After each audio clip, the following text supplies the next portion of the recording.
All right, so this is pretty cool because I've seen him for years.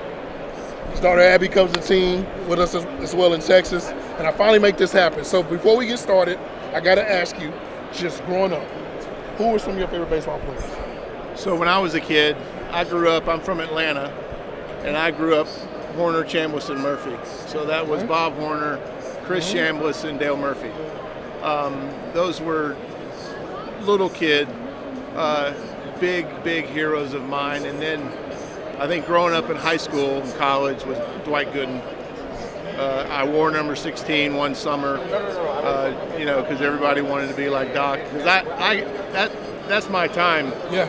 I graduated in 1986. And I'm not gonna say how old I was in '86. You're -9, right? I was one. So he was, but he was an icon, and everybody wanted to be like him. So those were the guys. I love that. I'm glad you mentioned Dale Murphy because I'm on the campaign to get Dale Murphy in the Hall of Fame. I just think that if you're a two-time MVP, you should be there. In your opinion, I'm pretty sure that's an easy yes for you, but plead the case to the fans of why Dale Murphy is Hall of Fame. Well, I do think with the last generation of people that have been getting in through the Veterans Committee, that Dale Murphy's case could be made as well. Dave Parker just got in my opinion, helps Dale Murphy's case. But in my humble opinion, the Hall of Fame is a special place. Yes. Meaning that if it's even a discussion, that's a red flag for me. Okay. Just because unless you have the big numbers, the 3,000, the 300 wins, the 500 homers, the 3,000 RBIs, stuff like that. If you're able to do those, because that embodies your entire body of work, because you might have played different places that people don't know your name, but you put up the numbers. So I love Dale Murphy. There should be like a separate wing of like the really great iconic fabric players of the game, but not quite a Hall of Famer. But if he made it, it would be great, and I would love to be in attendance for that. That'd be great. Oh man, I love that. So, I want you to talk about a player today that comes to mind. And I never thought in my baseball lifetime we would have a Babe Ruth situation, right, or something similar. Yep. The Shohei Ohtani. A lot of times that because he was in Japan, we didn't really understand the greatness of what he could be here. Right. We didn't know if it was going to actually work, but it's obviously worked. Right. Did you envision that we would have that possibility in baseball of having a guy that could be a two-way player, legit two-way player? I don't think so. I don't think anyone in the industry saw anybody being able to, master both of those disciplines, because even in college, every college coach that I talked to about kids that want to go both ways, be a two-way guy, you have to master one of them, because you got to spend the rest of your day working on the other side of it. But with Shohei, I think because he's a left-handed hitter and a right-handed pitcher, there's equal amount of force and strain on his body, and that helps him a little bit. But just to be able to psychologically hold that intensity for the entire year, I think that's where players, I feel like, might have said, well, that's a little bit too much to ask. But this dude has definitely broken all of that, which helps younger guys coming forward that maybe they could wrap their head around being a two-way guy.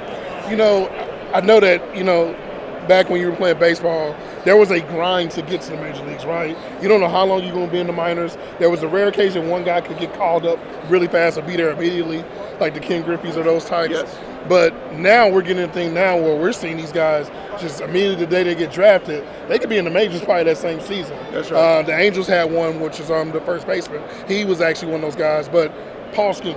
Yeah. I mean, just the talent. Can you talk about that and just how the game has gotten younger? I feel like that really speaks to the bridge of the gap that's been closed in major college programs and pro ball, because you're seeing guys that get drafted at the big schools, your Power Fours, Power Fives. They get drafted, they go right to Double A. And I came out when I got drafted in 1989. I mean, there were two people that had went right to the big league. John Olerud, I think, was drafted, went right to the big leagues. But it was unheard of because there was so much ground that you had to gain. But now at the big programs, they're running the same information, so the players are fluent in the language when they're talking about spin rates and launch angles and things like that. The players know what they're talking about because they just came from Oklahoma State. And that hitting coach, or at Oklahoma, that hitting coach happens to be Matt Holliday. And you're able to bridge those gaps a lot quicker. I like that. So I do this thing called Mount Rushmore. Obviously, you play one of the positions where it's just very difficult to put 4, but if you had to put 4 on the mountaintop, that if you were teaching a kid how to play the position, how to work, how to do everything, who are the 4, even the greatness, the resumes can be added to it. Who are the 4 for you on your Mount Rushmore? Of closers. Closers. Well, there's 2, obviously, Mariano Rivera and Trevor Hoffman. Those are the benchmarks that'll never change. Okay. And then I think it gets down to the amount of work that, say, a Goose Gossage might have had to go through to get the recognition that he got, because he had 12 or 1,500 innings as a reliever. Yeah. And then, obviously there's Eckersley that could be in that discussion as well. The greatest is Rivera, probably. That's 1. Trev's 2. Got 2. Got 2 more spots. And then I got to go with probably Dennis Eckersley. Kind of made it in vogue to have organizations think about it from the back end forward. Okay. To give you a substantial guy that could end a game. And then I guess out of the homage to the mustache, I'll stick with Goose Gossage. I like that. I like that. Because he was a real hybrid. He was the 3 inning save guy, and then they changed the rule, and you could get a save with 1 inning, and that was him. So I think those are pretty good 4 that I feel like I could defend. I can't argue for it. Actually, especially the first 2 for me. I think Trevor Hoffman is vastly underrated. I think that I agree. Playing in San Diego I think people forget, right? Yep. You're a Detroit Tigers guy. I think you're a lifer, personally. I hope so. You're a lifer, in my opinion, on that. We saw this team this year just make that leap. Yep. Whether it was Riley Green, but they got a kid over there, Skubal. Yeah, Tarik Skubal. Yeah. Can you talk about what you see in him and just this team? It's a young team. Yep. It seems like they're getting something special going on working in Detroit. Yeah, they the last 7 weeks of the season they were incredible. They went 33-11 and had the best record in baseball. And I'm telling you, August 27th was my last game to broadcast that season, and did pre and post game. And they were 6 games under 500, and then they ended up going all the way and making the playoffs and being 10 games over. And that's just a remarkable run. But it all kind of started with Skubal and having him to be able to chalk up 7 innings that you could rely on. But what he did really well in my mind, being a left-handed pitcher, he made those right-handed hitters really aware of the inside part of the plate, because his changeup was so good to the right-handed hitter away, because when 99's coming at your neck, it's really tough to hit either one of those. And he really evolved. They put a lot of pressure on him. They put a lot of expectations on him later in the season to go in and win a game in Cleveland, and he did it. And he's a true number 1, and you just hope that he can maintain it, continue to work on it. The Tigers have a great pitching department. They can help keep him tweaked up and keep him dialed in. So outside of an injury, man, the sky's the limit for a guy like that. And you talk about the Tigers. I mean, they may have the best luck ever. I mean, you can go back. Verlander, Scherzer, those guys were there, and I feel like this could be a part 2 of that, getting that game. Who knows the future? Yeah, they signed last night. They signed Alex Cobb, who was the guy from Cleveland that was an injury guy. So look for him. Their pitching department is pretty amazing. They do a good job of developing, keeping guys in good situations. Jack Flaherty last year was a perfect example of that. So Michael Lorenzen the year before that, kind of rebirthed himself as well. So the Tigers have a track record, and it is fun to watch. Cool. 2 more questions. So, in baseball now, I remember like watching baseball as a young person, and like you didn't have these lineups where your best hitter was like your power hitter was leading off, right? It was always the fast guy can get on base, certain things like that. So let's just do this hypothetical. If you could put your I'm gonna call it your deadly 3 that you had to face, and they would give any pitcher difficult time, who would those 3 batters be that you faced in your time? Oh, you're talking about in my time? In my time, in your time. Well, for me, it's easy. The numbers tell you. It was Albert Pujols, Manny Ramirez, and Jim Thome. Jeez. And then you sprinkled in a little Richie Sexton on the side. Okay.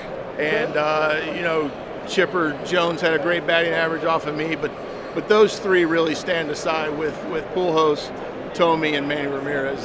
Those were the ones that really gave me the hardest time. I love it. Last question. So this is going to be fun here because I feel like in Major League Baseball has now embraced player likeness, and what I mean by that is this: players are able to express themselves, have fun, come out to certain themes. Like and Edwin Diaz did the whole thing with the lights off. To, let's say we go back.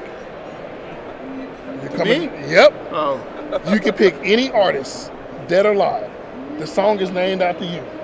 It is your song, "Walking to the Mound," out of that bullpen to close the game. Yep. Who is the artist? I actually had that luxury happen when I was playing.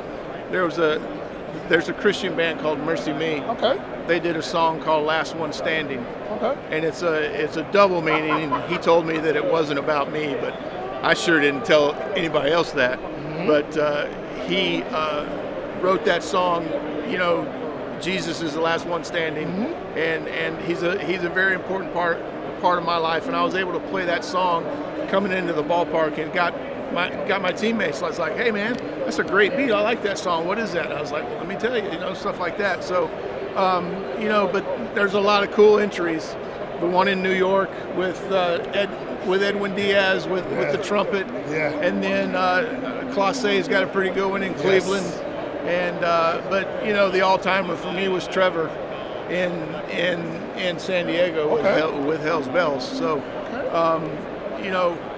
that was a great thing and a great era, and I was lucky to have a song come out to have people ask questions. I love it. Well, I just want you to tell everybody. Obviously, you're doing good things in baseball as well. Still, obviously, you're doing great things.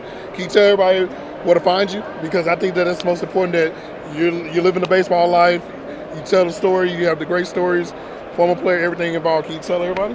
Yeah, I'm Todd Jones. I'm a broadcaster in Detroit, doing pre and post game for FanDuel Sports Network. Hoping to continue to do that. And I'm on Instagram, not the fake Todd Jones. And I play a lot of Fortnite. I've been married 35 years, got 2 kids, and love the opportunity to get a chance to hang out with the younger generation of players, and it's in very good hands. Love it. Well, Todd, man, this is always in the making. I appreciate your time, brother. Thank you so much. Thank you. You guys have a good day.